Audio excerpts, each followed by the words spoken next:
구독과 좋아요, 댓글 부탁드리겠습니다. 야, 비켜. 안녕하세요. 사주 테라피 현암 김호진입니다. 또 바이러스로 인해서 전 국민이 고생이 많은 요즘입니다. 건강의 위협은 물론 경제에도 큰 지장을 주고 있는 상황이죠. 작년에 한 지인분께서 2020년 우리나라의 구군을 물어본 적이 있었는데요. 올해는 우리나라에 힘든 일이 벌어질까라는 말을 한 적이 있습니다. 제가 그렇게 말한 이유는 기본적으로 경금년은 우리나라에 항상 좋지 않은 일이 벌어졌기 때문입니다. 올해는 경자년이죠. 육식갑자 중에 앞에 경이라는 글자가 들어오는 해마다 우리나라에 안 좋은 일들이 생기는데요. 어떤 일들이 있었는지 한번 알아보도록 하겠습니다. 경금년에 발생한 사건들을 알아보기 전에 왜 경금년에는 우리나라에 안 좋은 일이 생기는지를 간단하게 설명해 드리겠습니다. 대한민국은 십천간으로 분류했을 때 갑을, 병정, 무기, 경신, 임계 중에 갑목으로 봅니다. 12지지로는 자축인묘, 진사오 및 신유, 술해 중에서 임목, 호랑인데 이 역시 나무의 기운입니다. 왜 그런지에 대해서는 다음에 영상을 통해서 따로 설명해 드리도록 하겠습니다. 경은 아주 단단한 쇠 기운을 의미하는데요. 경금년이 되면 이러한 금기운이 우리나라의 목기운을 치게 돼서 나무가 손상당할 수 있다는 거죠. 역사적으로 보면 이 경금년이 되면 한반도에는 좋지 못한 일들이 자주 일어났어요. 고려시대, 조선시대에도 많은 사례가 있었으나 일단 현재에 가까운 1990년대와 2000년대의 대표적인 사건을 한번 살펴보도록 하겠습니다. 먼저 1900년대에 벌어진 이 경금년의 사건들입니다. 1910년 경술국치입니다. 경술년에 벌어진 국가의 수치라고 해서 경술국치이죠. 조선이 일제에게 나라의 주권을 완전히 빼앗기고 합병이 이루어진 해입니다. 나라를 빼앗긴 치욕적인 해죠. 다음은 1920년 경신년인데요. 바로 간도 참변입니다. 지금으로부터 약 100년 전 사건이네요. 청산리 전투에서 대패한 일본군이 이게 보복으로 2만 6천여 명의 양민을 학살한 사건으로 인류 역사상 찾아보기 힘든 잔인하고 참혹한 사례라고 합니다. 자, 다음은 1950년 경인년입니다. 이 해는 한반도 역사상 가장 참혹한 비극인 6.25 한국전쟁이 일어났던 해입니다. 한국전쟁에서 사망한 군인과 민간인은 무려 500여만 명이라고 합니다. 정말 다시 일어나서는 안 될 비극이죠. 다음은 지금으로부터 60년 전입니다. 육식갑자로 오면 올해와 똑같은 경자년 1960년입니다. 즉 올해와 같은 우리죠. 이승만 정권에 항거하는 수많은 학생들과 시민들에게 경찰이 발포해서 120명이 넘는 생명을 빼앗긴 안타까운 일들이 있었죠. 이는 현재 4.19 혁명이라고 불리고 있고요. 사실 이로 인해서 이승만 정권이 하야하는 계기가 되었고요. 다른 경금년에 비해 비교적 더 잘 극복한 해가 아닌가 싶습니다. 자, 이번에는 1980년입니다. 바로 광주 민주항쟁이 있었던 해인데요. 좀 전에 말씀드린 간도 참변이 벌어진 해와 같은 경신년이네요.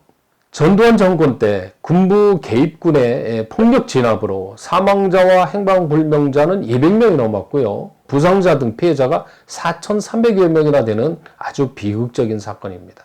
2000년대에 처음 경금년은 2010년 경인년입니다. 한국전쟁이 발발했던 1950년에서 정확히 60년 후에 경인년인데요. 이때 어느 명리학자분은 한반도에서 전쟁이 일어난다는 예언을 했을 정도인데요. 다행히 전쟁은 안 일어났지만 이 해에는 바로 천안함 피격과 연평도 포격이 있었습니다. 2010년 3월 대한민국 해군 천안함이 북한의 이 잠수함 어뢰에 의해서 격침되고 또 대한민국 해군 장병 46명이 전사하였습니다. 그 후 8개월 후 2010년 11월에는 북한군이 연평도를 향해서 포격을 했어요. 한국전쟁 휴전협정 후 북한군이 대한민국 영토를 직접 타격해서 민간인이 사망한 최초의 사건으로 기록되어 있습니다. 자, 이렇게 경이라는 글자가 들어오는 해가 되면 우리나라는 힘든 일이 벌어지곤 했습니다. 그래서 제 지인이 운을 물어봤을 때 올해 경자년에도 아마도 구군에 좋지 않은 일이 벌어질 것이라고 예측을 했던 것이죠. 그러면 올해 경자년에 대해서 좀 더 자세히 한번 살펴보도록 하겠습니다. 경자년의 청가는 경을 뜻하고 지지는 자인데요. 여기서 자라는 글자의 오행기운은 수, 즉 물기운인데요. 상리적으로만 본다면 이 물기운은 미생물, 바이러스로 볼 수 있습니다. 자라는 글자는 좋은 쪽으로 보면 정자, 난자 등 생명체의 근원으로 보는데 나쁜 쪽으로 보면 병을 일으키는 바이러스로 볼 수도 있습니다. 좋은 쪽이든 나쁜 쪽이든 번식을 상징하는 그 글자죠.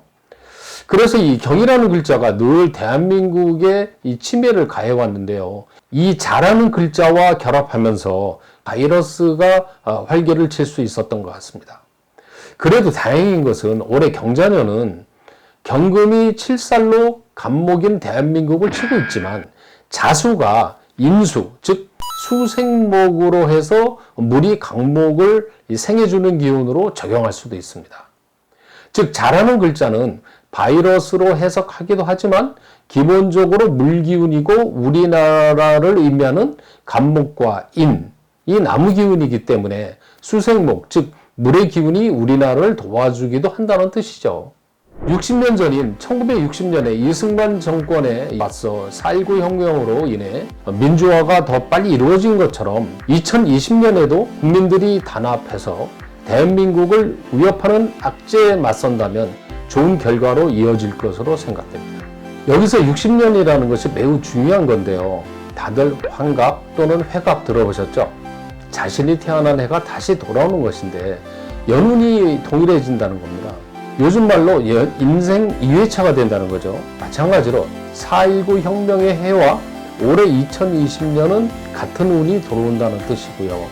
4.19 혁명 때처럼 잘 극복해 나갈 수 있다고 보는 겁니다. 최근 문재인 대통령의 지지율이 3년 차임에도 불구하고 70%를 돌파했다고 해요. 역대 최고라고 하죠. 아무래도 바이러스에 그 어떤 나라보다 훌륭한 대처를 했기 때문에 국민들이 이를 인정한 것으로 보이는데, 물론 대통령의 좋은 리더십도 중요하지만 무엇보다도 중요한 것은 전 국민들의 노력과 단합이었을 겁니다. 그러면 남은 2020년의 대한민국의 운을 간단히 살펴볼까요? 초반에는 힘들지만 후반으로 갈수록 좋아지는 운입니다. 간단하게 살펴보면 5월은 나라의 위상이 올라가서 대한민국의 이름이 세계에 알려지고 세계인이 우리나라를 주목하는 달입니다. 6월은 자수가 절제에 이르는 이모월인데요. 이것은 자의 세력이 약화되기 때문에 바이러스가 약화될 수가 있고, 7월은 자수가 묘지에 들어가는 개미월인데 우리나라 입장에서는 천을귀인의 운입니다. 천을귀인이요. 이래서 아마도 7월에는 치료제가 등장하거나 또는 많은 의료인들의 예상처럼 이 더운 날씨로 인해서 바이러스가 더욱 약화될 수 있다고 봅니다. 8월 동안 자수가 사지에 임하게 되는데요. 그래서 바이러스의 기운이 더 약해지고 10월 이후부터 2021년 초로 가면 국가 경제가 다시 살아날 것으로 보입니다. 앞서 말씀드린 경금년의 순환을 돌이켜봐도 어려운 국난이 왔을 때마다 이를 해결해 나간 것은 다름 아닌 국민들이었습니다. 이 과태 동안 전 국민이 합심해서 이겨낼 수 있습니다. 바이러스 사태, 힘들고 지친 국민 여러분 의료의 말씀과 경금년의 순환을 지금까지 우리는 함께 잘 극복해 왔다는 것을 전하고자 이번 영상을 제작해 보았는데요. 60년 전 학생들과 시민들의 자발적인 노력으로 이승만 정권의 영구 집권을 막아냈듯이 국민들이 단합하여 바이러스를 잘 막아낼 것이라고 믿습니다. 다 함께 노력해서 이 과태를 반드시 극복해 나갔으면 좋겠습니다. 파이팅! 시청해 주셔서 감사합니다.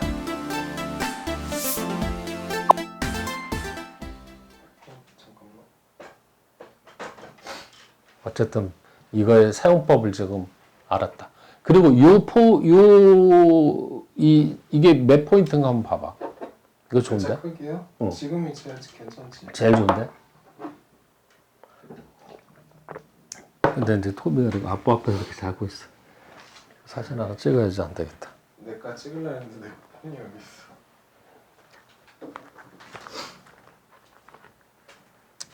이제 사진 찍는다고 그러면 항상 움직여.